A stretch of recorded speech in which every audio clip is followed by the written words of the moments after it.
Good morning, good afternoon. Okay, your image just popped up. Good morning, Ron. How are you today? Oh, I'm okay. I don't know if you got a chance to look at my video this morning, but I did it at 2:22, and after I was finished, I went back and laid down, and I just got woke up, about quarter after seven or so. So, is there anything that you want to discuss today? Well, I have been pondering a few things. There have been a lot of issues and themes brought up over the past week. So I think I'll see about putting these things all together into some kind of attempt at coherence, at some kind of coherent message. I was interested in your video today, especially emphasizing the importance of embodiment. My take on the situation is even more pro embodiment in the sense that, and it connects with all of the things that we heard about yesterday with the nobody versus somebody issue and all of that. And it's my sense is that what we experience as problematic with manifestation is that it is incomplete. The Bible speaks of 7 days of creation, and on the seventh day, God rested. It doesn't tell us what happened after that in terms of creation itself. It begins a kind of historic context of events. But if we look at the bigger picture, we can see, well, God rested, but did creation stop? So what happened? Well, the divine began a process of embodiment that connected through humanity because the Bible tells us the final creation was humanity. And the drama of humanity is the story of evolving embodiment. And I don't believe it ends there. The greater spirit, there's a necessity for a certain degree of spirit to be present for anything to exist in manifestation. If you have the mater or prime matter or mother aspect, and then connecting with the spirit aspect as a father kind of archetype, there is a greater presence of the mother aspect in the denser aspects, dynamics of manifestation in matter.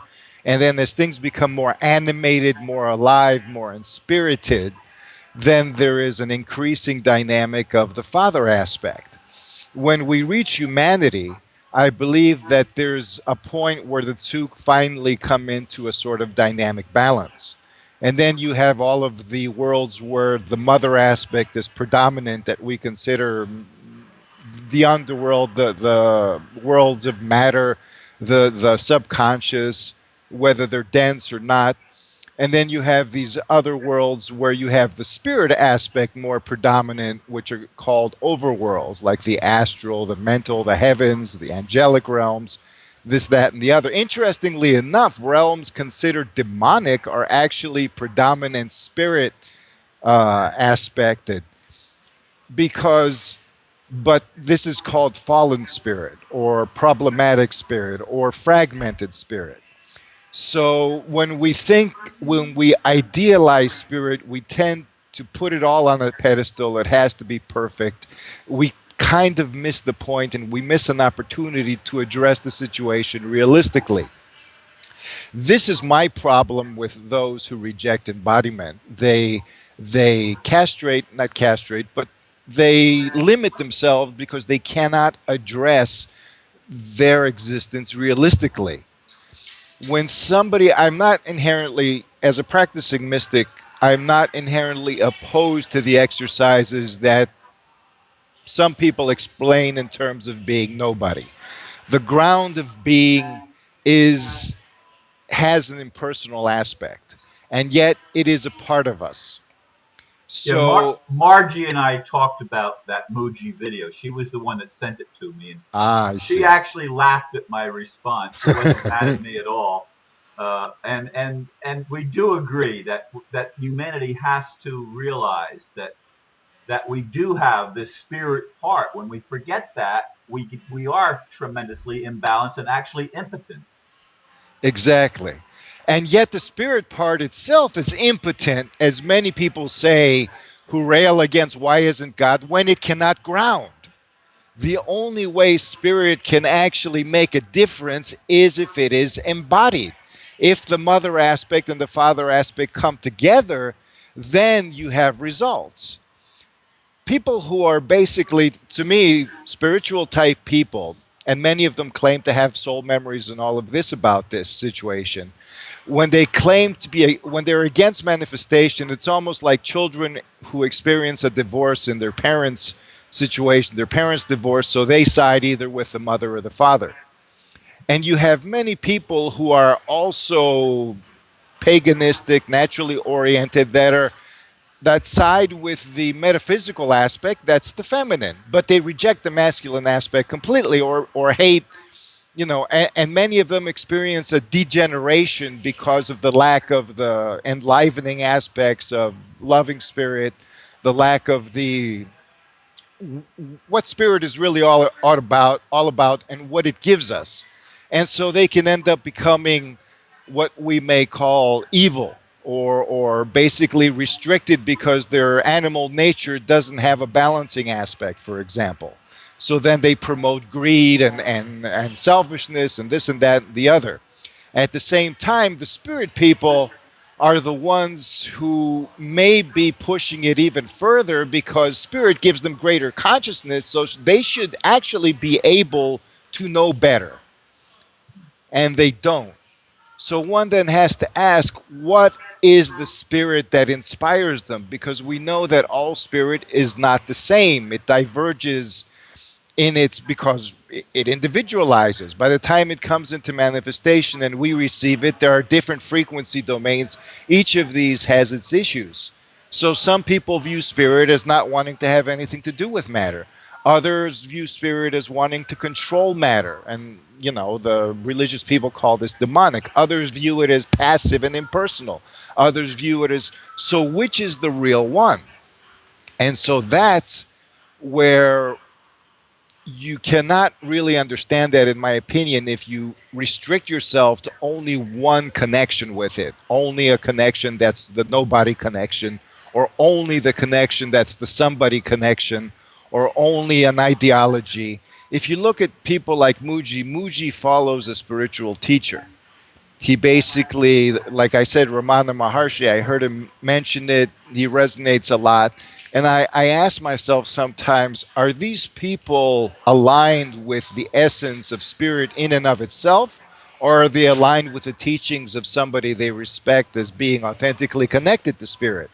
Are they aligned with a middleman, or are they making the connection completely in and of themselves so they can personalize what they're experiencing? And if what this person could have done, as I said, with the woman that came to him in the Muji video, was recognize that her own innate understanding brought her to him because she knew what he would tell her. On a certain level, she knew what he was resonating. She felt it because she already had the answer within her. And this is something that is very, very useful for us as we combine everything, because we have so much on our plate, and yet we're sitting around arguing if the world is illusionary or not. I mean, spiritual people have so many resources, and they don't use them because they make up all of these excuses not to. And they, for the most part, many people don't get into, why are you not availing yourself of these resources? Why are you making these excuses? Obviously, that's the element that they choose to deny because it's uncomfortable, because there's a lot of fragmentation. And yet, and there's work involved. Exactly. Well, the work isn't something like, it's not so much that there's work and there's going to be a reward. It's the fact that it's not immediately rewarding in the sense that they would like to.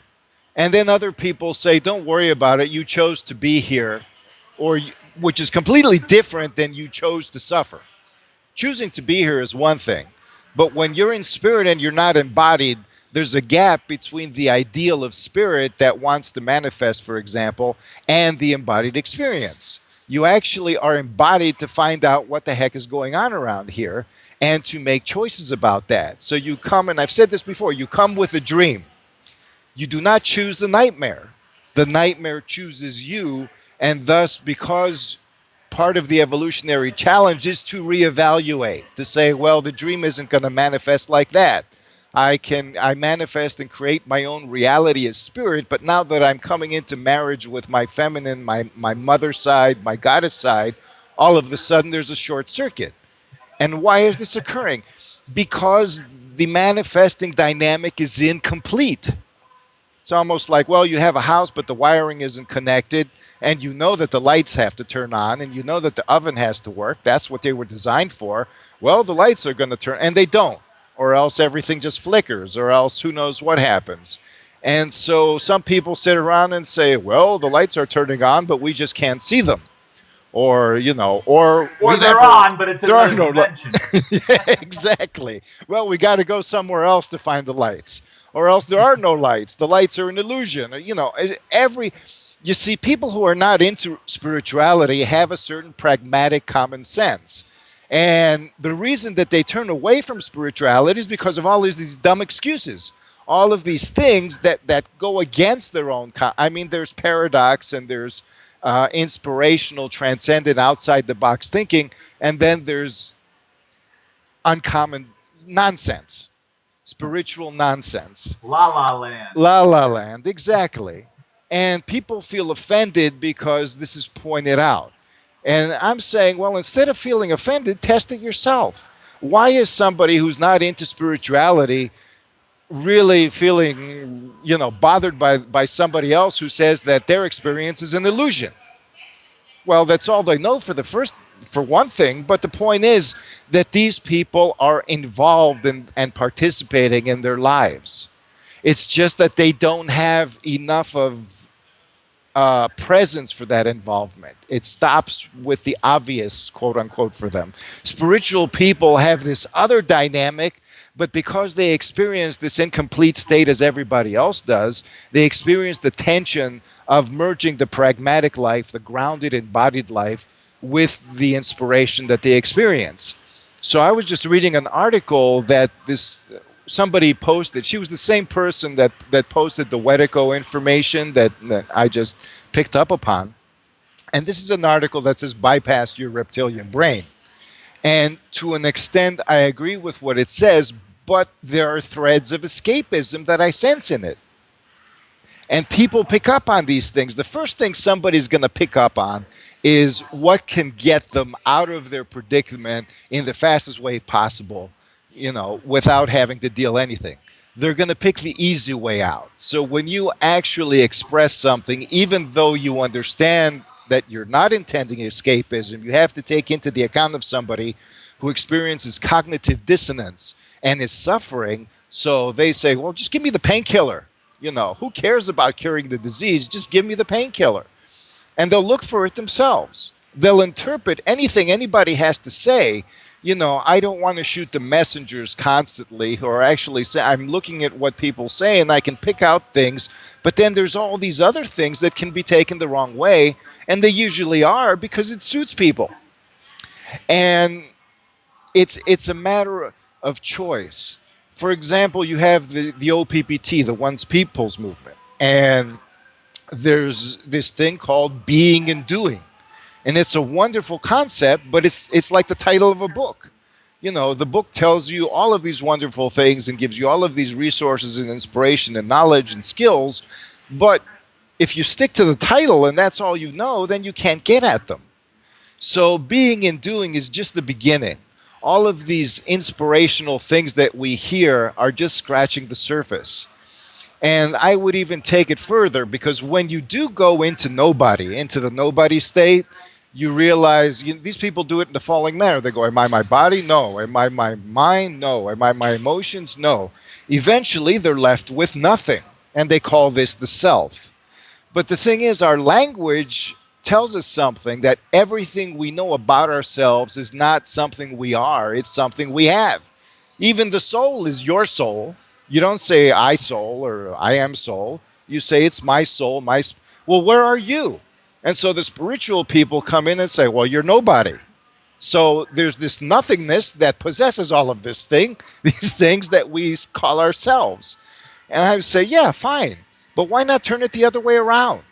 Why not say, I am this body, I am these emotions, I am all these thoughts, and I am the soul, and I'm all of these things, and I have no body. I am basically possessing this great void of possibility where nothing really exists because that is the space where I must enter and create.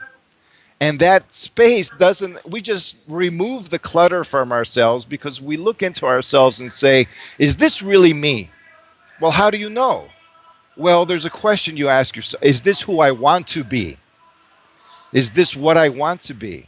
So when I experience something and I don't have to deny anything, I go, is this how I want to be? Not, is this what I want to be? Because then you might objectify it and say, okay, throw that away. I don't want it. But the thing is that our being, our embodiment, even matter is energy. So energy moves and can change form and function. The incompletion of creation creates the problem that form and function freeze. They become programmed. We want them to go and move and become something else, and they don't listen. So how are they going to listen if they're a possession? You know, you pose yourself again. The only way to really make them listen is to become them. To dare say we are embodied because the immortality of what we know as spirit, as soul, and all of this is seeking material realization. Right now it's incomplete, so our lives are intermittent. They're like flickering light bulbs. A lifetime flashes, and then you're dead, and then another one flashes, and then you're dead. And it's like those circuits not being together completely. So the current doesn't flow. So people are saying, just shut the current off, shut off the power, forget about it, go back to that darkness that they interpret as endless light. And it's understandable. And it does require courage, but the courage is basically the courage to heal. Sick people experience a despair that leads them into death, but many people are cured in cancer and all of this as their attitude toward life transforms. As And they embrace the situation as embrace the theirs situation. and say, thank you. I don't know what it is you're teaching me, but I'm willing to let you take me where you're taking me, and I'm going to be the observer, and I'm going to allow. Exactly. That's the surrender part of spirituality that's necessary. The part, and it's one part. A lot of people take it as the whole thing and just give up. And like your house, well, just let him take it, Ron, and let spirit take you where it will. Let him take your house, let him take your life. It's more complicated, it's more involved than that. We are living, in my opinion, in the eighth day of creation, or maybe the second week, let's call it. This is the week of human embodiment. This is the week of the sacred marriage that's finally coming together. And things are getting critical because we're entering the Sabbath of the second week. We're entering the sacred period where there is nothing else that's important except the sacred marriage itself, except becoming whole. Everything we do in the world is a result or leads up to or is an expression or a reflection of that. Thus, yeah. It's the birth of a new humanity too. You know, humanity is giving birth to itself at a higher level, and This whole birth is painful sometimes. Not always. I have talked to some women, my mom included, who never experienced a birth pain, but most women do experience birth pangs, and that's part of the process. This one certainly is because it's not a smooth dynamic. Existence, there's a point of existence where you have the mother and father actually being one but indistinct. And many people want to go back with that. It's a kind of embryonic singularity where all the beautiful perfection is there in essence. That's where nothing needs to be fixed. That's where there's no body. But it is ultimate existence, and it's everything that inspires us, that is beautiful, that is good. Everything has its essence in that kind of original dynamic. But from there to here, it's almost like existence. In order to experience, well, when you're everything, what do? Well, you have to experience your own contradiction and make that part of yourself as well. You have to make the ugly beautiful. You have to make the whatever was unattainable attainable. Otherwise, things become not boring, but existence is there, being and doing are two sides of it. But what connects them? I believe it is becoming. That is what we are here to master, to embody. We are mastering the dynamic of becoming. This involves creation, it involves experience, it involves aspiration, it involves reaching out into doing and extending back into being. But the process that is within and without is a process of becoming. Taking responsibility. And that is the foundation of it. Because God has finished creation. God set the stage. God has done all this and given us all that we need, including Himself. And the same thing with Goddess. It's all there. But there is the contradiction of incompletion that has manifested hybrid realities that are not intended, that contradict the very nature of existence.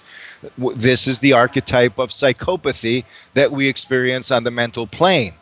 But we also experience it in the physical plane as bad things happening, as a kind of malevolence of nature sometimes, evil spirits that ancient people saw. We experience it in the emotional plane as the afflictions that psychopathy causes. But if we look at our archetypes, we notice that they tell us that, well, the source of psychopathy actually goes to spirit, but not the Godhead per se, but an emanation of spirit that one of our mythologies calls Lucifer, basically the extension of light into manifestation, the light bringer. From spirit into matter, somewhere along the way, there was a glitch. And it's not that it's inherent in the process itself, but because this glitch happened to coincide with something that was unresolved ever since the beginning, and that could not be resolved until we reached this stage of evolution where all the ducks were in a row. Why didn't God do this before? Because we are the ones who are the manifestations of God doing it now. And as people understand that and contemplate it, they can take back Lucifer for themselves. And Lucifer is really nothing more than the mind. But it's not the mental mind that we think. You see, the original Lucifer was actually the planet Venus. And so this is the sensual mind that has been distorted and divorced from its roots in manifestation and from its extensions into spirit, and has been damned in this isolation of self-fabrication, basically. It's creating in a vacuum. And so the only thing you can create in the vacuum without any interconnections are lies, especially if the basis of your creation is the pain of your isolation. So this is exactly, I saw this movie the other day, and I wanted to express this as soon as, for the next weeks before, and it has something to do with everything we've been saying. It's one of the versions of The Wizard of Oz, but it's not the one with Dorothy.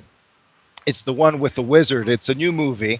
And basically, the person who is the Wizard of Oz is full of archetypes. And if you look at the Wizard of Oz with Dorothy and conspiracy theories, you see it used in the MK Ultra stuff and to control children and pedophilia and all of this.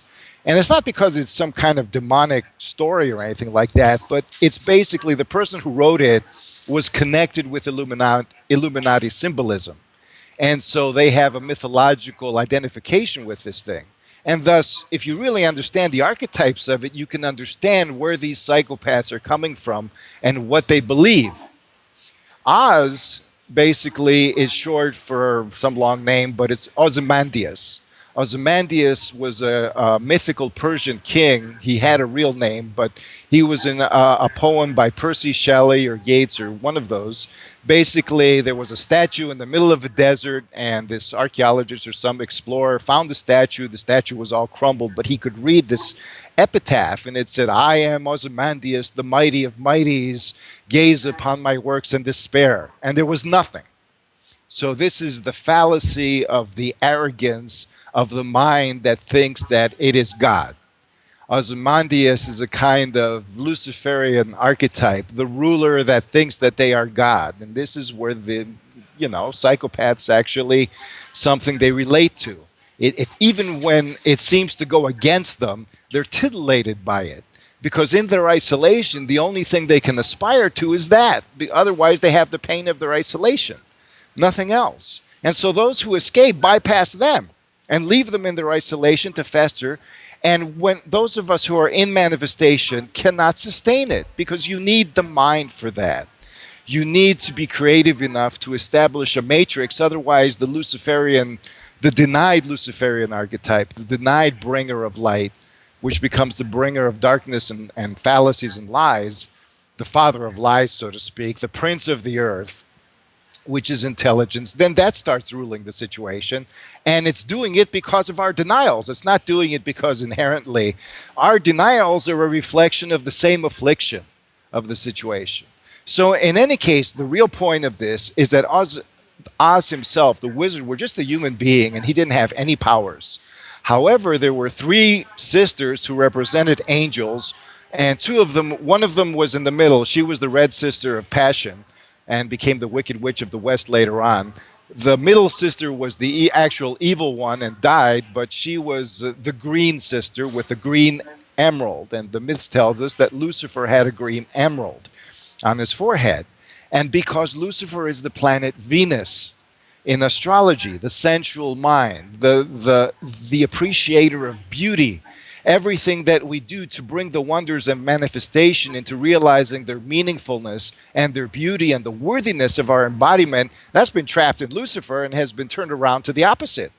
So we have all the psychopaths trying to prove that it's all worthless crap and that we're worthless crap and everything is worthless crap. You cannot love really and connect to God if you do not deal with the Luciferian template. And that's what's going on right now in the world. Nobody can escape it unless they escape manifestation altogether. And if people can't deal with it, then I'll say, well, you have free will, fine. But that's not the way it goes, because everything has chosen to move in this direction.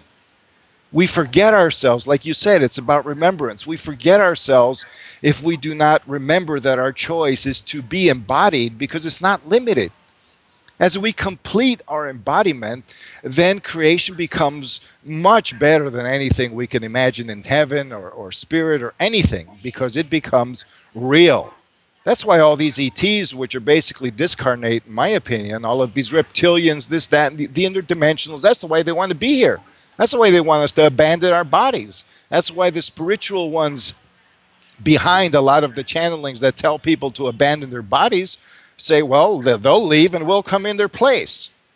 And a lot of that seems to be happening because people are abandoning the manifestation of something like fluoride, the chemicals and all of this is directly related in my opinion, in this sense of not really wanting to be here. Life becomes so tough and you want to die, like you said, you know.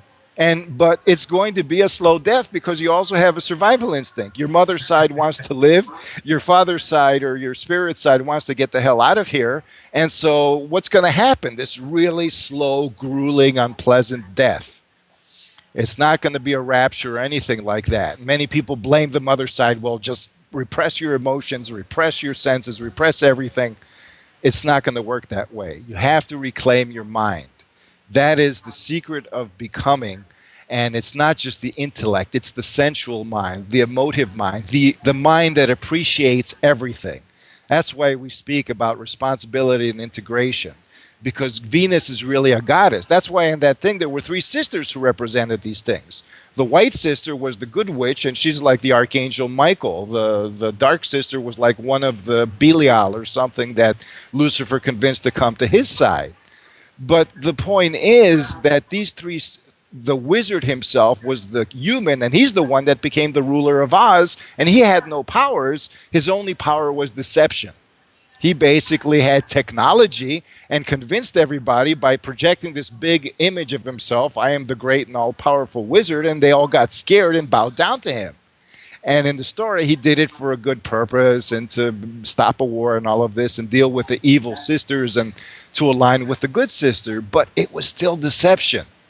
That's the lie that many who are aligned with the psychopaths and yet have some empathy, that's what they still tell themselves. And well, we're lying, but for a good reason, you know, or we have to wipe out humanity because, you know, we'll create a better world. All that's crap. And they're going to start realize it, but the power for them to change lies in us. The power of the becoming of our own being.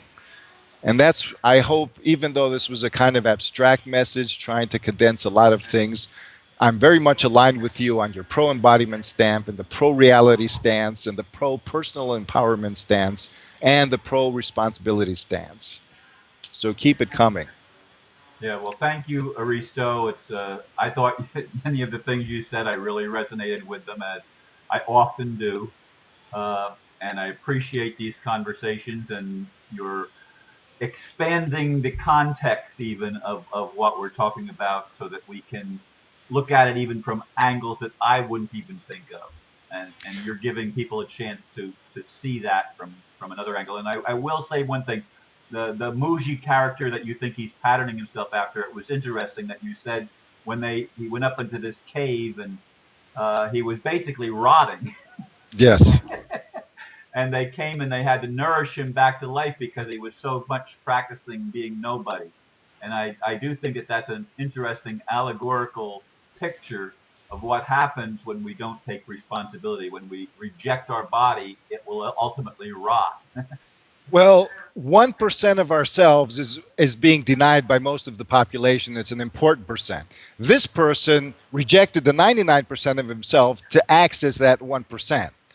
But if we don't do 100%, then it's meaningless. It's difficult, but it's also a challenge, and I believe we are up to it. I do too. And again, thank you for this beautiful talk and conversation. Thank And you for the opportunity. we'll see you again next week. Most definitely. Namaste. Namaste.